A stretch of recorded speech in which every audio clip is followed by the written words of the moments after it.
Terima kasih Yang Mulia. Terima kasih atas segala pertanyaan disampaikan kepada saya. Perkenankan saya menjawab pertanyaan satu persatu. Mudah-mudahan bisa dijawab. Jadi, Saudara Heru ya, pertanyaan pertama terkait dengan pemilu dan pemilu kada. Dari pihak terkait dulu. Dari pihak terkait ya, saya lupa saya. Ya, saudara pihak terkait ya, Profesor Oce Kaligis. Ya, terkait dengan persoalan pemilu dan pemilu kada.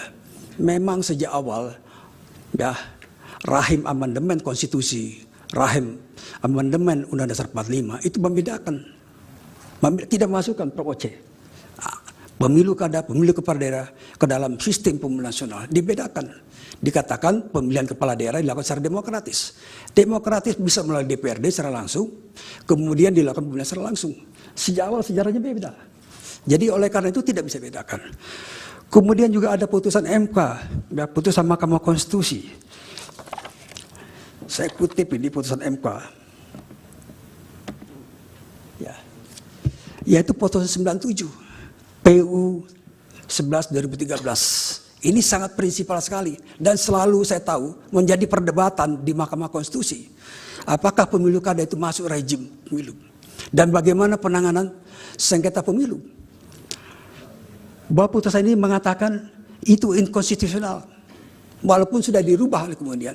Tetapi sejatinya dalam rahim Mahkamah Konstitusi mengatakan kita keluarkan ini pemeriksaan sengketa pemilu. Biarkan dibentuk oleh pemilihan khusus.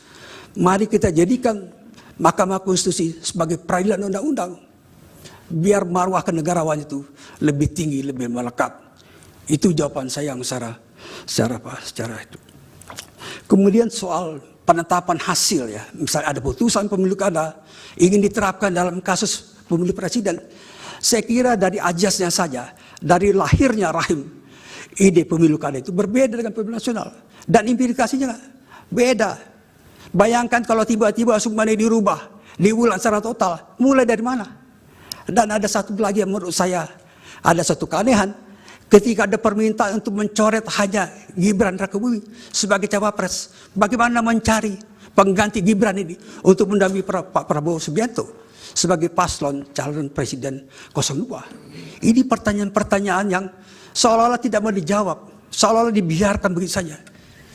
Sekali lagi, penetapan Gibran berdasarkan putusan Mahkamah Konstitusi adalah konstitusional.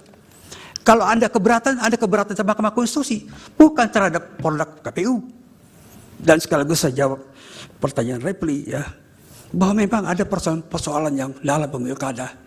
Saya berikan contoh ekstrim Pak Repli, Pak Bambang ya, terkait dengan pemilu kada Bengkulu Selatan 2008. Itu sangat ekstrim kondisinya. Seorang yang pernah dihukum penjara karena terlibat pembunuhan cinta segitiga dihukum 7 tahun. Namanya beda. Nama di KTP, nama di kampung, nama di kampus beda. Nama aslinya adalah Dirban Mahmud. Tapi nama di KTP, nama di kampus, Robby namanya, supaya lebih keren karena tinggal di kota. Ya. Download Tribun X sekarang, menghadirkan lokal menjadi Indonesia.